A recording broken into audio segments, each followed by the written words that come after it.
People like you always drive these cars like you own the place." The words came from a voice sharpened by contempt. Moments before, the officer seized Judge Alexander Marcus Thompson by the arm and forced him against the cold metal of his own vehicle. The blow to his forehead was swift. The pain was immediate. His dignity fractured in a single breath. In that brief, violent exchange, something far larger than a bruise settled into the air. A career would collapse. A department would shake. And the officer who uttered those words had no idea that the man he tried to humiliate would be the one who ended his future in uniform before going into this story. Where are you watching from?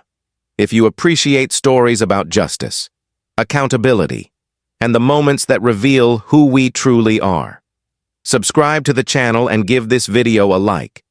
Your support helps bring these powerful stories to life. Judge Alexander Marcus Thompson began this day with quiet purpose.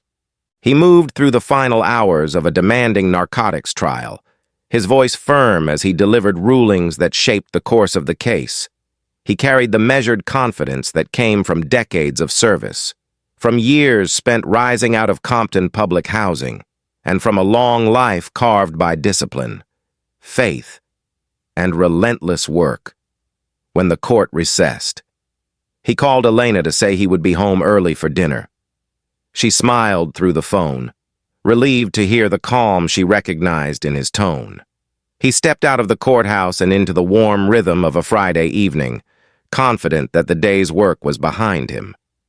Yet fate had already shifted, turning this ordinary afternoon toward a moment he could never have predicted. He stopped at the gym on Westwood Boulevard for a short workout. He valued these quiet moments. They gave him time to clear the weight of the courtroom from his mind. He stood in the locker room afterward, studying his reflection. A tall man with a salt and pepper beard, a body still strong at 55, a face shaped by experience. His black polo shirt settled neatly on his shoulders as he prepared to leave. He moved with steadiness, unaware that across the street another kind of preparation was unfolding in the University of California, Los Angeles Police Roll Call Room. Officer Ryan Mitchell spoke with a bitterness that carried the sharp edge of prejudice. He warned his shift about what he called drug dealers in borrowed Benzes moving around campus. His voice was careless and loud. Kyle Benson, a young officer eager to be accepted, laughed along with him. Sergeant Jamal Harris watched from the end of the table, his quiet presence steady, his eyes taking in every word. He knew this type of talk was not harmless. He wrote the remark in his notebook without fanfare, trusting that truth finds a place to rise when the moment comes. Judge Thompson stepped into the late afternoon air and walked toward his matte black Mercedes G-Wagon.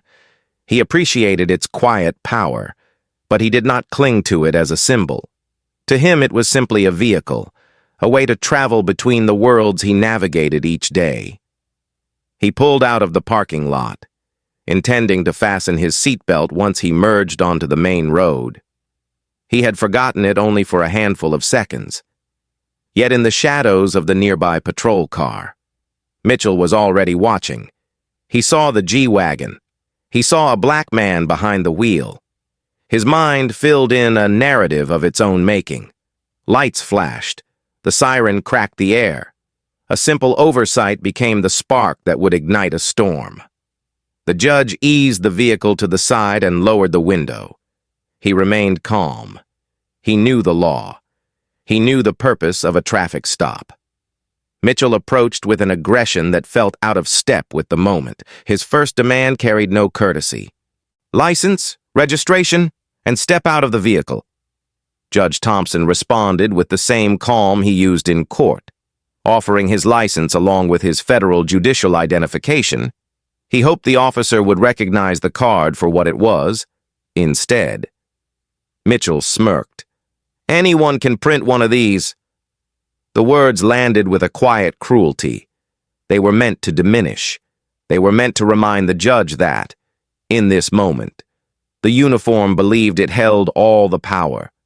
The judge knew the request to exit the vehicle for a seatbelt violation was improper. He stated his rights with clarity. Mitchell escalated. He called it officer safety. He insisted on a search. When the judge refused, the officer grabbed his arm and forced him toward the hood. The impact sent a sting across his skin and a slow trickle of blood across his forehead. Benson, unsettled but obedient, moved to assist. The judge stood still, his breath steady, even as humiliation tightened around him. He understood the weight of events unfolding. This was no misunderstanding. This was a moment shaped by bias, hardened by unchecked authority, and fueled by a narrative the officer had carried into the stop, above them, from the second-floor gym balcony. Maria Gonzalez held her phone steady. She had begun recording the moment she saw the officer push the judge toward the hood. She did not know his name. She did not know his position. She only knew she was watching something wrong. The camera captured every second. The silence before Mitchell's insult, the motion of his hands, the burst of force. She kept recording, believing that one day this footage would matter. Meanwhile, inside University of California, Los Angeles Police Headquarters, Sergeant Harris heard the call for assistance. Something in the tone troubled him. He stepped outside and saw the commotion across the street. He began to move toward it. Each step brought him closer to a truth he did not yet know. The judge's bloodied forehead, the officer's posture, the tightness around the wrists of a man who did nothing more than forget a seatbelt for 30 seconds. Harris felt the moment before he saw it clearly. He understood, deep in his chest, that the line between procedure and abuse had already been crossed. As the judge stood against the hood, as humiliation pressed upon him, a quiet certainty formed within him. He had spent a lifetime teaching the law, practicing fairness, and protecting the rights of others. He knew what these next minutes would become. He knew the officers' choices would follow them long after this day ended. He also knew that the truth, once revealed, would move with a force they could not contain. When Sergeant Harris finally approached, the sound of his voice would break the spell of unchecked authority. Yet for now, in these opening moments, the stage was set. A simple oversight had led to an encounter marked by prejudice and power, and in the stillness beneath the rising tension, the seeds of a crisis were already taking root. Officer Ryan Mitchell saw the G-Wagon ease out of the Los Angeles fitness lot, and in the narrow space between his assumptions and his authority, he decided the sight confirmed every bias he brought into the shift. He watched the seatbelt hanging loose across the judge's shoulder, counted barely a few breaths, then flipped on his lights as if he had caught a dangerous suspect. Judge Alexander Thompson pulled over at once. He lowered the window, calm and controlled, prepared to explain what happened. Mitchell approached with the sharp edge of accusation already in his voice. His first command cut through the air without courtesy. "License, registration, and step out of the vehicle." The judge answered with steady politeness, offering his license and his federal judicial identification, hoping clarity would settle the moment. Instead, Mitchell smirked and let contempt slip across his face. "Anyone can print one of these." The remark landed like a quiet slap. It ignored the truth. It dismissed the man. It shifted the stop from a minor infraction to a confrontation fueled by prejudice. The judge stated, with measured calm, that a seatbelt violation did not justify an order to exit the vehicle or an invasive search. His tone was respectful, clear, and rooted in the law. Mitchell's response hardened. He pushed the claim of officer safety, even though the judge made no threatening move, and even though the law provided no justification. When the judge refused the unlawful search, Mitchell's face tightened, his voice lowered. He reached for the door handle with finality. The stop turned into something far more dangerous than a citation. Mitchell yanked the door open and grabbed the judge's arm. The shock of the touch was immediate, but the judge kept his voice steady. "Officer, you are exceeding your authority." Mitchell did not answer. He twisted the arm upward, forcing the judge to step out. The judge felt the pain press through his shoulder, but he refused to resist. He knew that resistance, even imagined resistance, would be used against him. Benson followed behind Mitchell, moving like a shadow, uncertain but unwilling to challenge his partner. His young face carried a mixture of fear and loyalty. He had seen officers escalate stops before. He had heard the jokes in the locker room. The culture taught him to stand close, stay silent, and back his partner even when doubt crept into his chest. Mitchell shoved the judge toward the hood of the G-Wagon. The metal struck his forehead. A line of blood formed with slow, steady movement. The judge closed his eyes to gather himself. Humiliation pressed down harder than the officer's grip. He felt the weight of the moment settle into his memory. He sensed that a line had been crossed in full view of a world that was always watching, whether officers believed it or not. Mitchell pulled the judge's hands behind his back. Cold metal clamped around his wrists with a force meant to injure. "Stop resisting," Mitchell said. Though the judge had not moved, Benson echoed the command out of pressure more than belief. Their voices created a false narrative as old as the badge itself, spoken many times to justify actions that could not be defended. The judge stood still. His breath came slow. He answered in a tone that remained composed even under assault. "I am not resisting you." The truth in his voice made Benson look away. Troubled by a conscience he tried to quiet. Above them, from the balcony of the gym, Maria Gonzalez held her phone steady. She had seen the moment Mitchell forced the judge against the hood. Her instincts told her to keep recording. She did not know his name. She did not know he was a federal judge. She only knew that what she was seeing did not look like a lawful stop. Through her lens, the scene unfolded with brutal clarity. A man offering no threat, an officer inventing one, a rookie assisting out of fear rather than duty. The tension grew louder with each second. Mitchell shouted instructions the judge had already followed. Benson hovered close, mirroring his partner's aggression. Students passing by slowed their pace. Some watched, some whispered. One lifted a phone and began recording as well. Mitchell's frustration grew sharper when the judge did not crumble under his tone. "You think that badge means something to me," he said as he tightened the cuffs. "I know exactly who I'm dealing with here." But he did not know, and in that ignorance, he sealed the future that waited for him. The judge felt the words cut through the air. He knew that prejudice had shaped this encounter long before the lights flashed. He recognized the trajectory. The courtroom had taught him how quickly truth could be twisted when power met bias.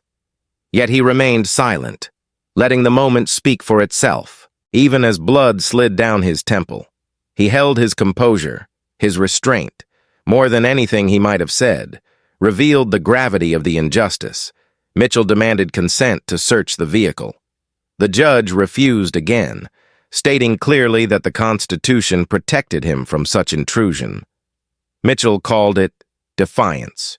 He picked up his radio and requested immediate backup, his tone heavy with false urgency.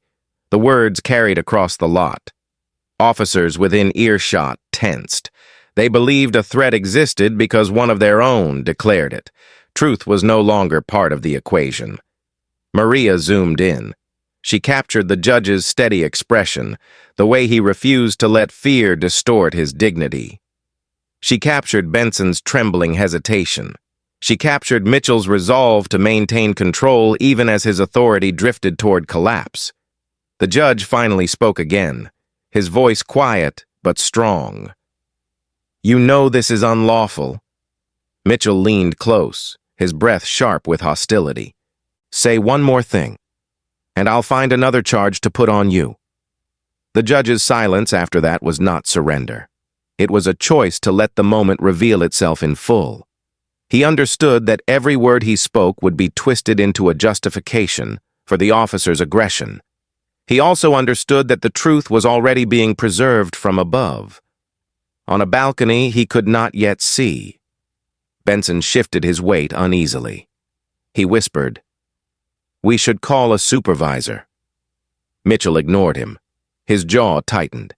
He believed he had the situation under control. He believed the narrative would favor him as it often had in the past. He did not look up. He did not see Maria's lens. He did not consider that a live stream might already be spreading. He did not imagine that the man he pressed against the hood would one day sit in judgment over the details of this stop. The judge felt the world narrowing around him as Mitchell held him in place. His wrists ached, his forehead throbbed, yet his thoughts remained clear. He had lived long enough to understand that some moments carry more weight than others. He sensed that what was happening would not end in silence. It would not disappear into paperwork. It would reach people. It would challenge systems. It would alter lives, as Mitchell stood beside him, convinced of his power. The judge closed his eyes for a brief moment. He did not fear the officers. He feared what unchecked authority could do to a community already strained by history. He knew that after today, the truth would rise, and when it did, it would sweep through the department with the force of a tide no one could stop. Sergeant Jamal Harris heard the strained call over the radio, the kind of call that carried more emotion than detail, and something in the tone unsettled him.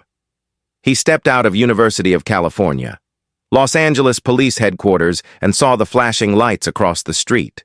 He began moving with purpose, his walk becoming a light jog as the scene sharpened before him. He saw Officer Mitchell standing over a man pressed against the hood of a G-Wagon. He saw Benson shifting nervously at his side. Then he saw the blood on the detained man's forehead, the careful stillness in his posture, and the unmistakable dignity in his face. Recognition struck him with the weight of memory, only a year earlier.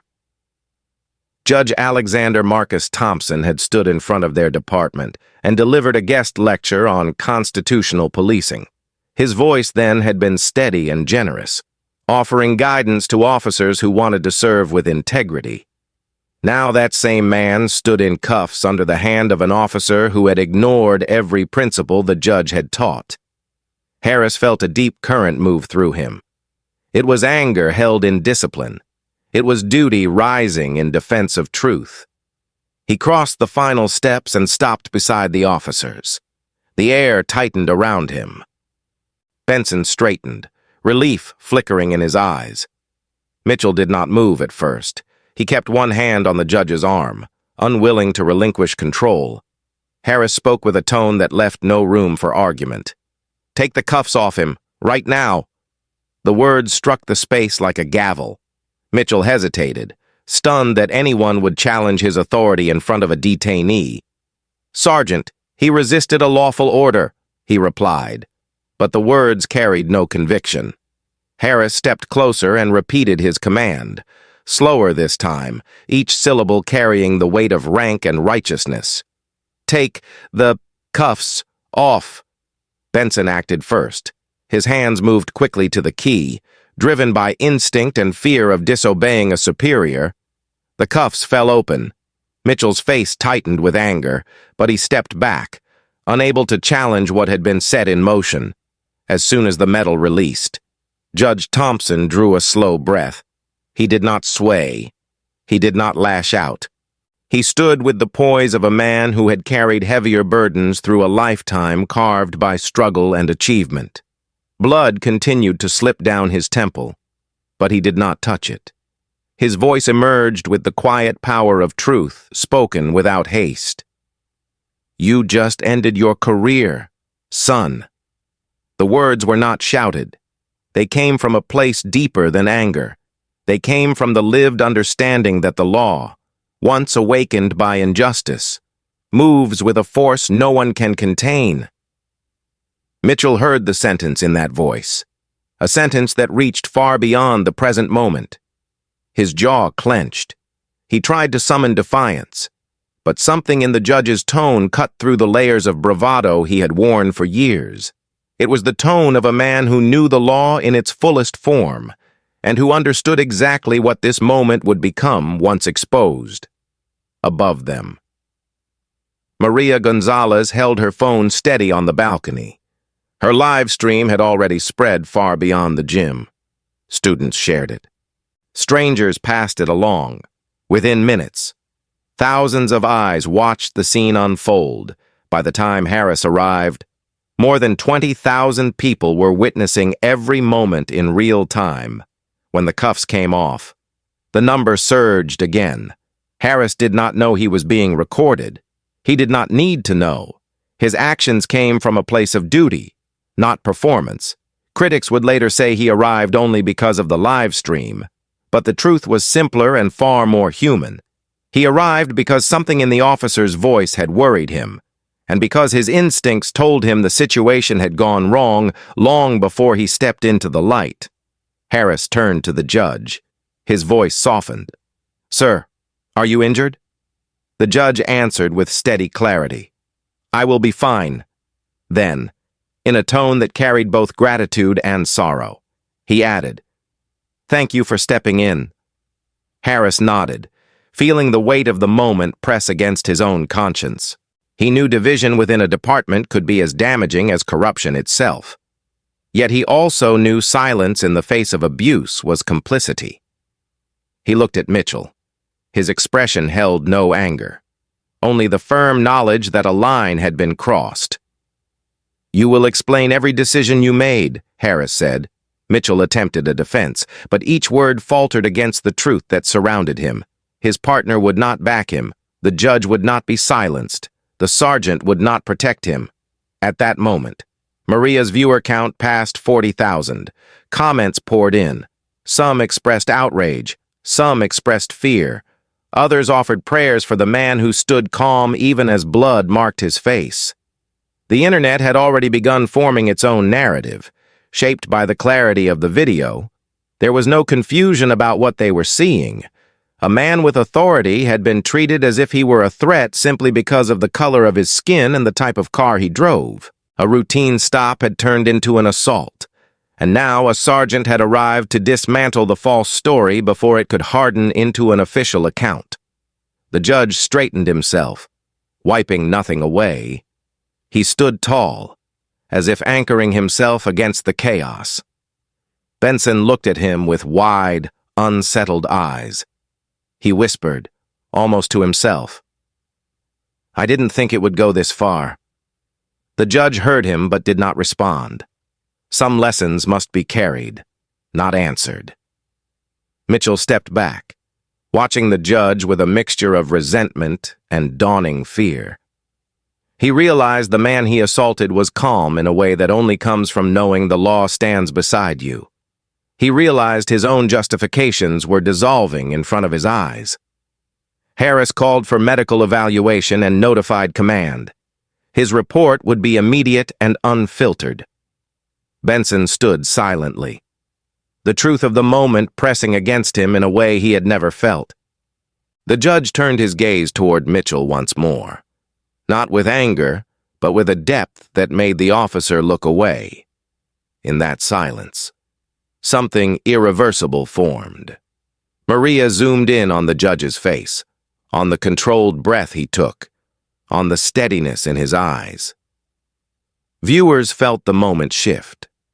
The man who had been treated as a suspect now stood revealed as someone far greater than the officers realized.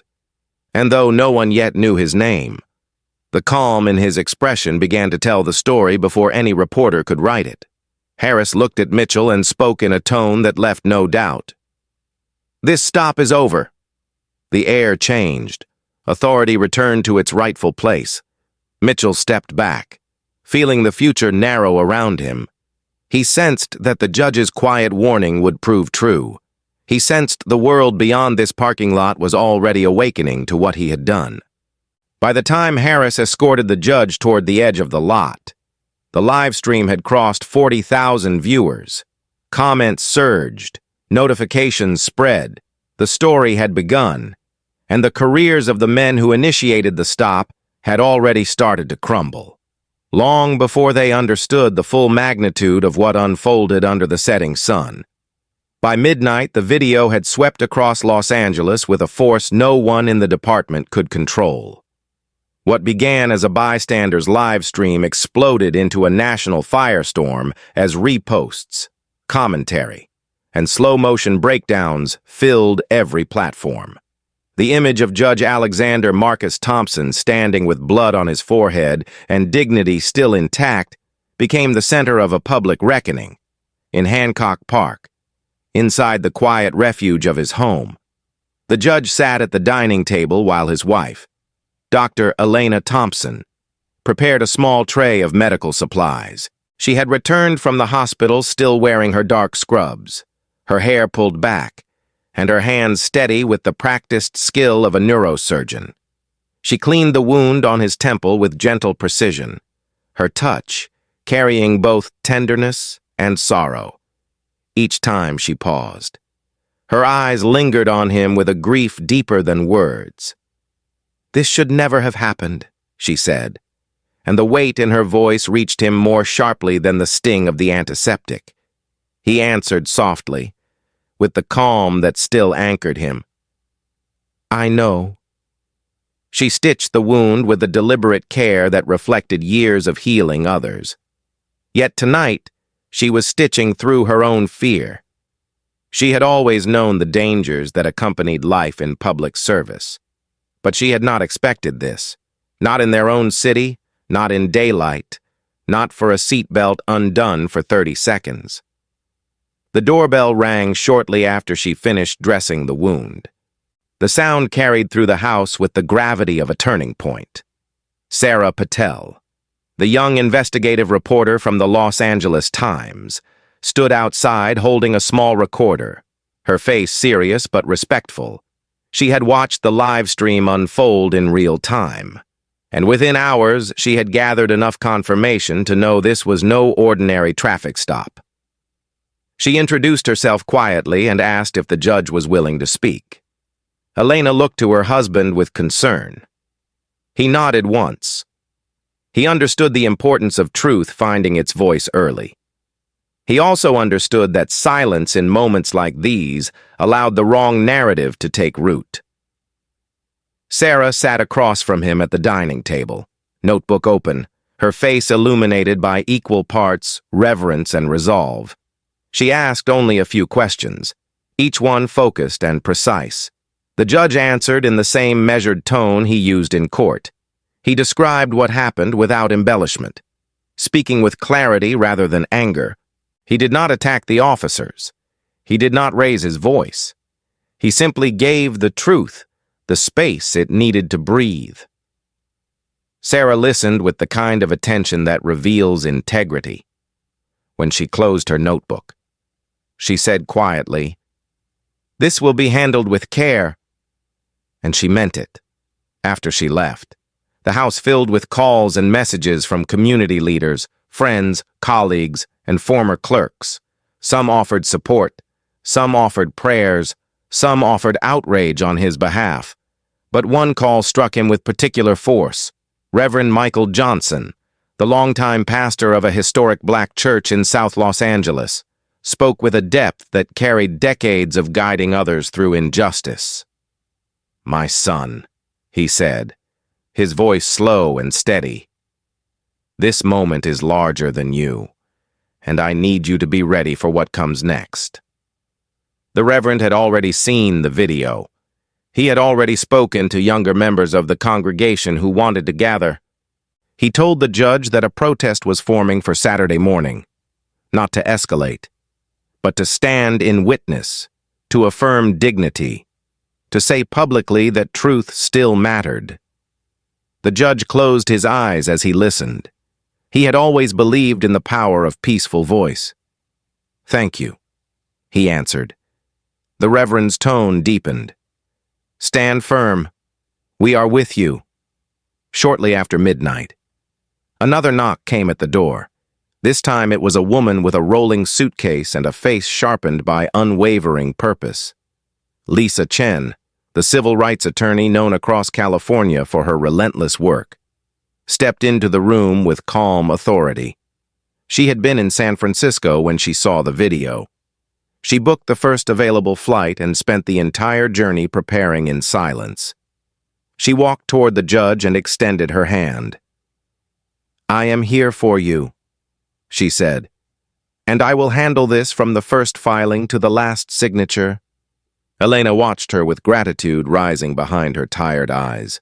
Lisa placed her briefcase on the dining table and began laying out documents, explaining the immediate steps, the protections available, and the timeline she expected.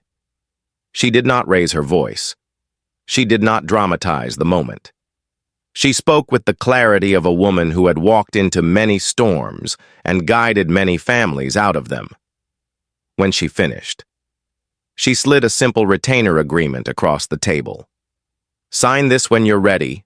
The moment you do, I begin." The judge read the words carefully, then signed with the steady hand of a man who understood exactly what lay ahead. Outside, in the quiet of the night, the world continued moving. Commentators discussed the video. Community advocates organized. Students on the University of California, Los Angeles campus shared their shock. The number of views climbed into the millions. Each new repost brought fresh eyes and renewed anger. The scene of a respected federal judge bleeding on the hood of his own vehicle unsettled people across the country. It forced a question the city had asked many times before. How quickly can authority turn into injustice when bias fills the space where judgment should be? As the house grew still, Elena placed a hand on her husband's shoulder. Her voice softened, but her conviction remained firm. "You stood with dignity today," she said. "Tomorrow, the world will know exactly who you are." He looked at her with gratitude and sorrow intertwined. "I only wish you had not seen me like that," he said. She answered with a quiet strength that lifted the weight from his heart. "I saw the man I married, nothing less." Lisa gathered her papers and prepared to leave for her hotel. Though she knew she would sleep little, she paused at the door, looked back at the judge, and spoke with the confidence of someone who had already begun planning the battle to come. "This case will change things," she said. "Not only for you, but for every person who has been stopped for no reason except the way they look." The judge nodded. He felt the truth of her words settle into his chest. This was no longer only his story. It was the story of a city, a department, and a community awakening to what bias in uniform could do. As he turned off the lights and prepared to rest, he carried one certainty with him. The events of this night would not fade. They would rise. They would demand accountability. And they would mark the beginning of a transformation none of the officers who stopped him had ever imagined.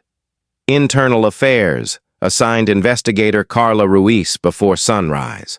Though the formal paperwork would not be filed until later that morning, she arrived at University of California, Los Angeles Police Headquarters with a quiet determination, her expression calm, her mind already sorting what needed to be uncovered before anyone could bury it. She had seen the video. She had watched the judge's stillness, the officer's aggression, and the sergeant's intervention. She understood at once that the truth was already in the public eye. But the deeper truth, the hidden patterns, the suppressed warnings, the internal failures that allowed this moment to occur, remained beneath the surface. She began her work the way she always did, by gathering what others assumed would never be examined. She pulled complaint histories, disciplinary files, evidence logs, and internal reports written in hurried language meant to obscure rather than clarify. When she typed Mitchell's name into the system, 7 prior profiling complaints appeared in red. Each one carried the familiar signature of dismissal. Unsubstantiated, insufficient evidence, unable to confirm. Carla knew the code. She had spent a decade watching departments bury patterns under the weight of bureaucracy. She opened each file one by one. She read statements from students, staff, and community members. The stories carried similar themes: aggressive tone during minor stops, disproportionate use of force, derogatory comments, and an eagerness to escalate when the subject was a person of color. Patterns did not lie. Patterns revealed truth, and patterns predicted exactly what happened to the judge. She requested Benson's file next. His record was clean, but his digital activity told another story. Within minutes of accessing the department's secure messaging platform, she found a private group chat shared among several younger officers. The tone was reckless. The jokes were targeted. The language was coded but unmistakable. In the archives, she found a thread where Benson sent texts mocking the appearance and posture of black drivers during stops. Another message showed him echoing Mitchell's ideas about campus security in ways that revealed more bias than concern. What struck Carla most was not the presence of prejudice, but the normalization of it, the casual rhythm, the way officers responded with laughing emojis, the confidence that no one would ever see these words. She saved every screenshot. She dated each message. She downloaded the entire archive for evidence. As she continued her investigation, she stepped into the Public Information Office, where she knew the earliest version of the department's narrative would be crafted. She found Tom Reynolds, the longtime spokesman whose voice had shaped every crisis the department faced in the last decade. He stood at his desk reviewing a draft statement. His face tightened when he saw her. He placed a hand over the document as if instinctively shielding it from view. She asked for the draft. He hesitated. She repeated her request with the quiet authority of someone who could subpoena it anyway, when he reluctantly handed it over. She read the lines that had already been prepared. Officers followed standard procedure to ensure safety during a routine traffic stop. The subject resisted lawful commands. Further review will determine whether minor policy adjustments are necessary. The language was calculated. It erased the violence. It dismissed the injury. It framed the judge as the problem. Carla looked at Reynolds, and he could not meet her eyes. She placed the draft on the desk and said, "This will not be the official statement." Reynolds stiffened. "I know how these cases go," he said, "and we need to contain this before it harms the department." Carla answered with steady conviction. "The harm is already done. The truth is what controls the story now." She left the office and continued gathering evidence. She reviewed body cam logs and found that Mitchell's camera had been deactivated for 11 minutes, the exact window in which the violence occurred. The log labeled the shutdown as manual. The timestamp aligned perfectly with the moment Maria's live stream showed Mitchell grabbing the judge. This discovery alone carried federal implications. Turning off a body cam during a use of force encounter was not only a violation of state policy. In a civil rights investigation, it could be treated as deliberate obstruction. She printed the log and attached it to her growing binder of findings. Carla also followed the trail to the union office, where attorney Greg Harlan had already begun shaping a defense strategy. She overheard him advising Mitchell in hushed tones. "You have to stay firm," he said. "The judge escalated. He refused commands. You acted within policy. The public will move on." His voice carried confidence, but his eyes carried doubt. Carla stepped into the room and introduced herself. Harlan's posture shifted immediately. He spoke with the smooth tone of someone accustomed to controlling narratives. "We will cooperate fully," he said. She nodded politely but saw through the performance. She had been in too many rooms like this. She knew what a lawyer looked like when he sensed a case slipping through his fingers. When she returned to her office, she closed the door, sat down, and reviewed everything she had collected. It formed a story so clear that even without the live stream, the truth would have been undeniable. Mitchell had a documented history of profiling behavior. Benson had participated in conversations that betrayed his claimed innocence. Reynolds had begun crafting a misleading statement hours before the investigation started. Harlan was preparing a defense that blamed the victim while ignoring the evidence. The system worked exactly as it had been built to work, until a bystander filmed what officials would have tried to bury. Carla opened a fresh document. She titled it, Preliminary Findings. She began writing with the precision of someone who understood the stakes.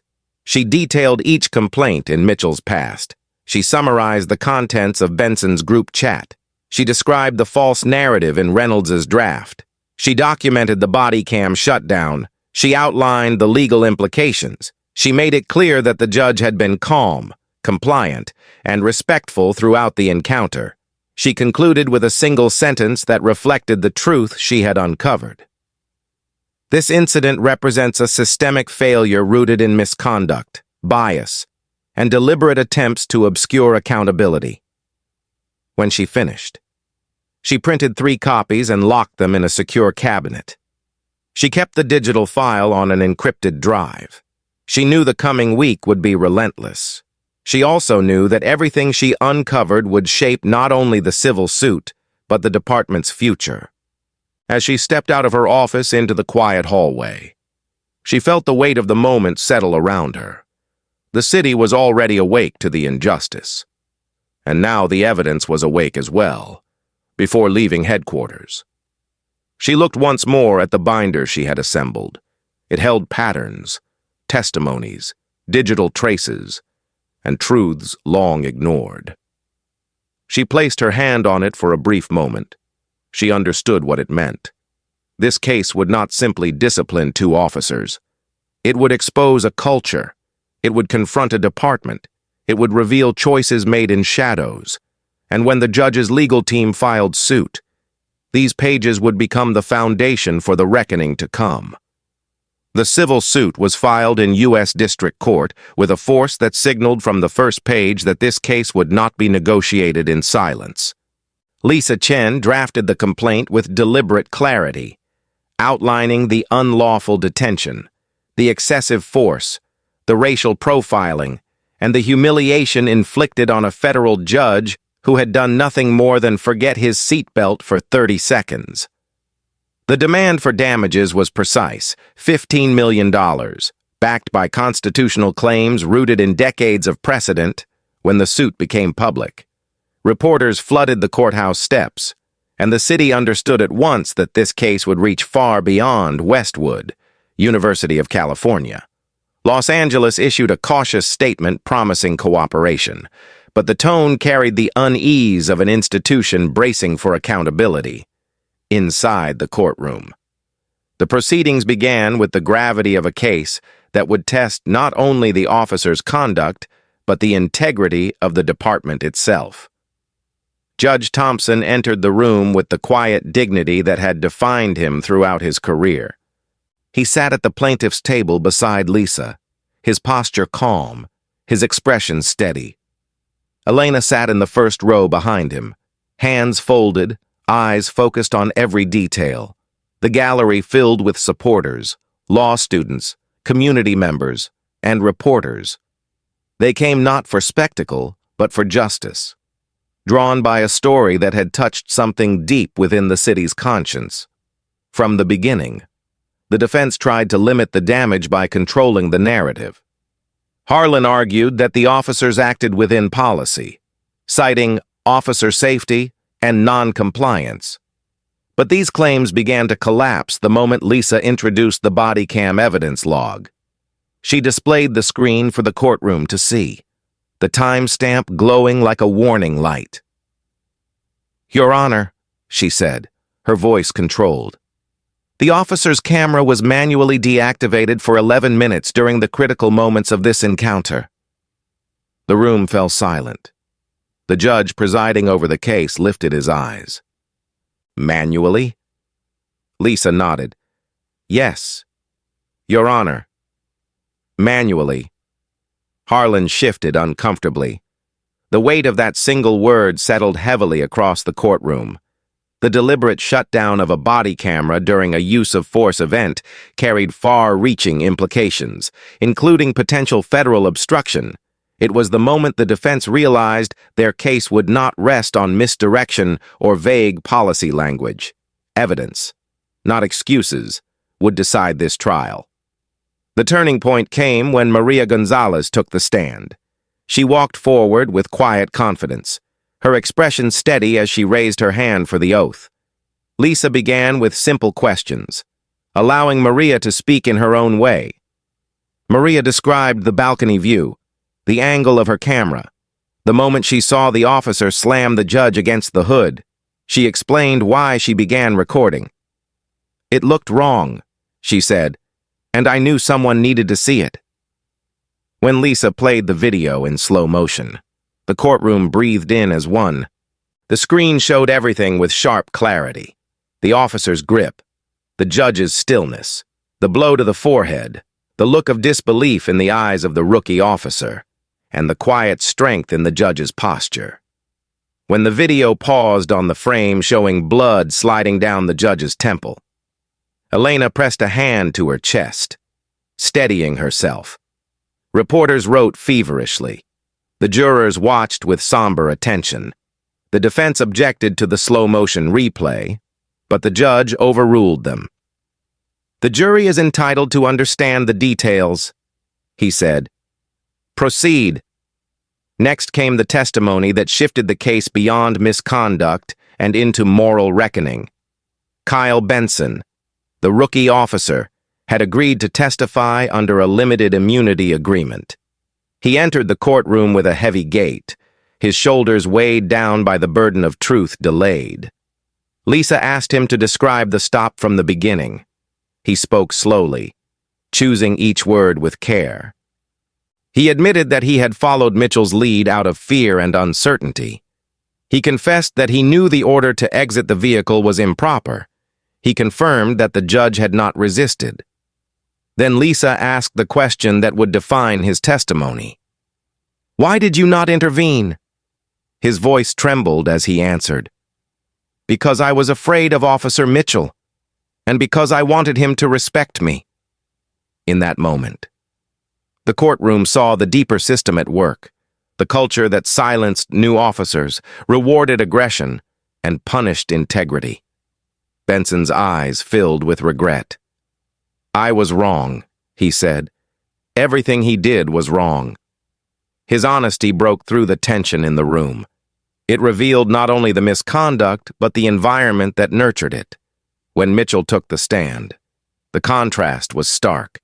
He entered with a defiant posture, though the lines of worry etched across his face betrayed his inner fear. Harlan guided him through rehearsed statements, claims of perceived threat, alleged non-compliance, and excuses about lighting and positioning. But under Lisa's questioning, his confidence cracked. She confronted him with the body cam log. She confronted him with Benson's testimony. She confronted him with the video itself. "Do you deny that you slammed a compliant man against his own vehicle?" Mitchell hesitated. He resisted. Lisa leaned forward. "Show us where." She played the video at normal speed. The judge did not move. The courtroom watched Mitchell shrink beneath the weight of truth. Lisa continued. "Do you deny manually turning off your body camera?" Mitchell tried to speak, but the words dissolved into silence. The presiding judge intervened with a firm tone. "Answer the question." Mitchell finally spoke. "I did." The acknowledgement reverberated through the room. It silenced the last threads of his defense. Elena testified next. Her composure shaped by years of comforting families through crisis, yet strained by the memory of seeing her husband injured. Her voice was steady, but each word carried emotion. She described treating the wound, seeing his shirt stained, hearing him recount the stop with calm that broke her heart. She spoke with reverence for her husband's dignity and sorrow for the violence inflicted upon him.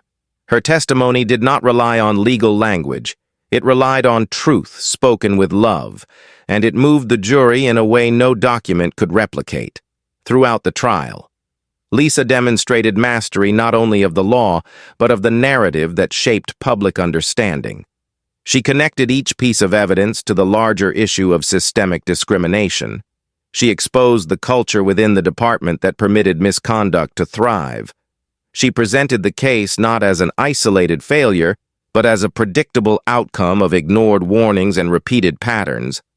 Each objection from Harlan fell under the weight of the evidence. Each attempt to shift blame faltered under the clarity of the testimony.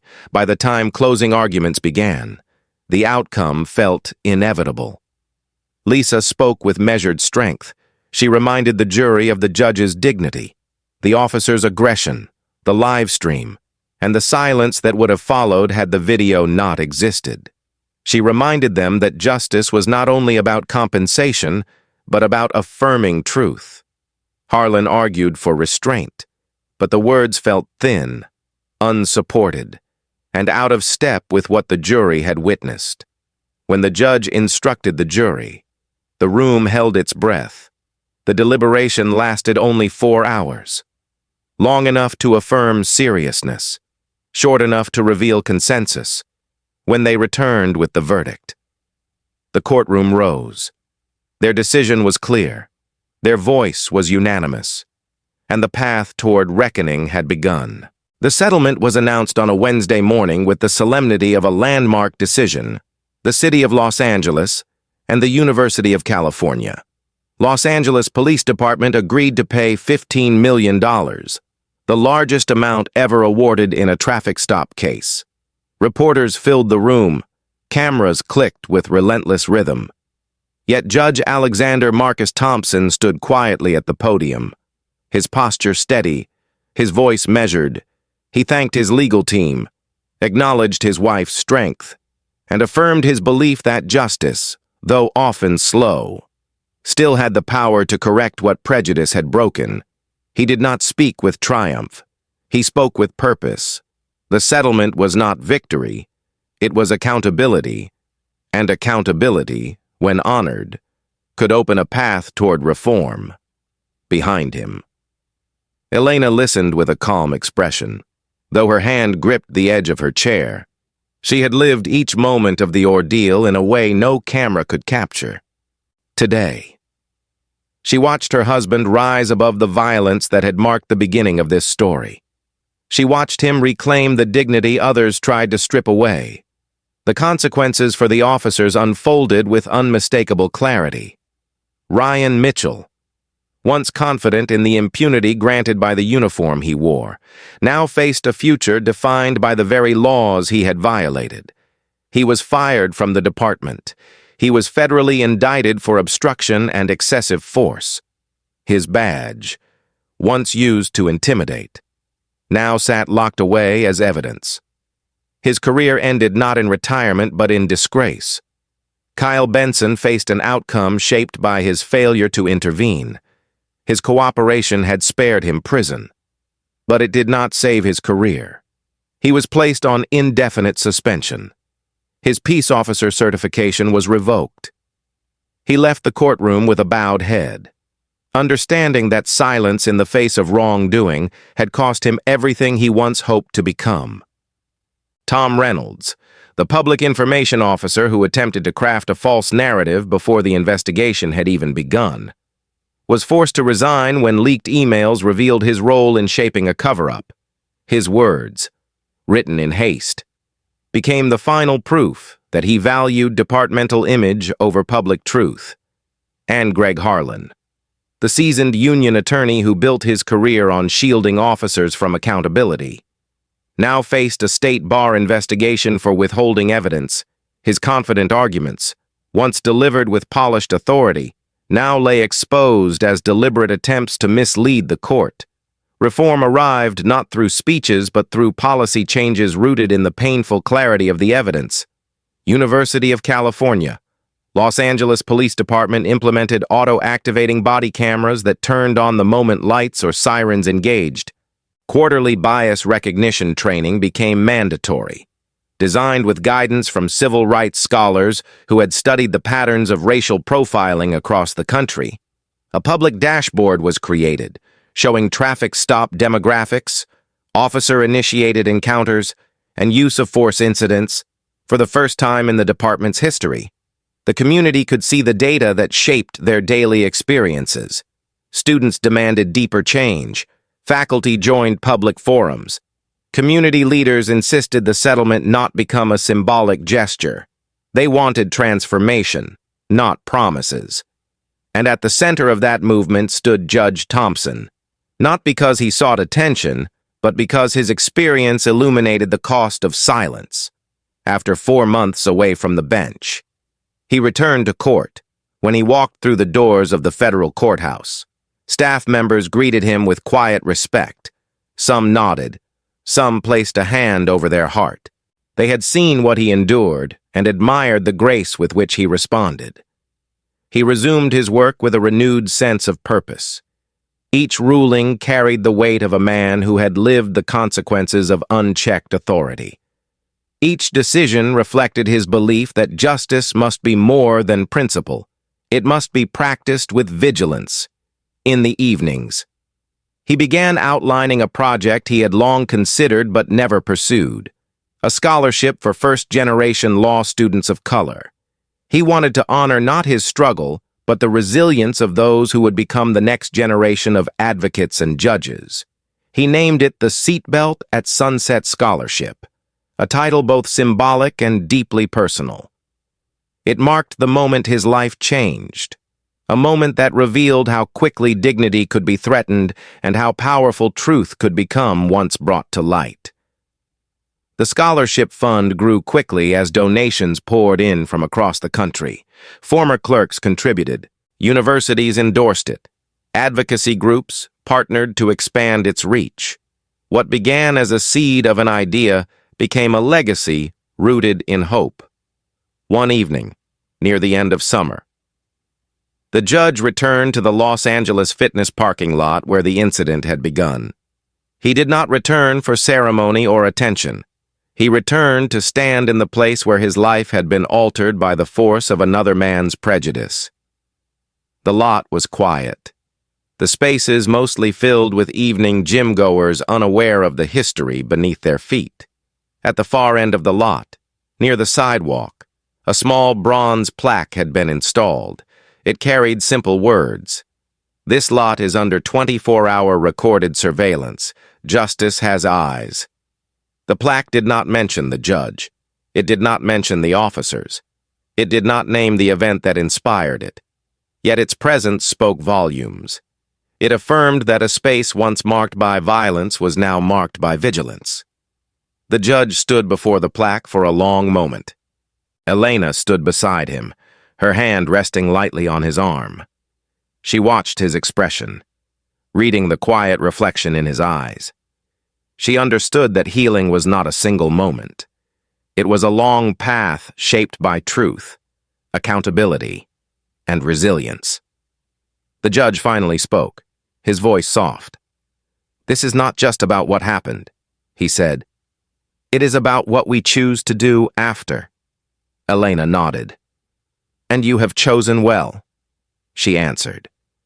As they walked back to their car, the evening light settled gently across the pavement. The world around them felt unchanged. Yet everything had changed. A man had been humiliated for no reason except bias. A video had carried his story across the nation. A courtroom had affirmed his dignity. A department had been forced to confront its failures. And a city had learned, once again, that justice requires more than hope. It requires courage, truth, and the willingness to face what is broken. Judge Thompson opened the car door, glanced once more at the plaque, and felt a quiet resolve settle within him. His story would not be defined by the violence he endured, but by the legacy he chose to build. And in that legacy, countless others would find the strength to rise, the courage to speak, and the assurance that justice, though challenged, still had the power to prevail. Thank you for listening. If this story moved you, subscribe and share it so more people can hear the truth. Your voice helps justice grow.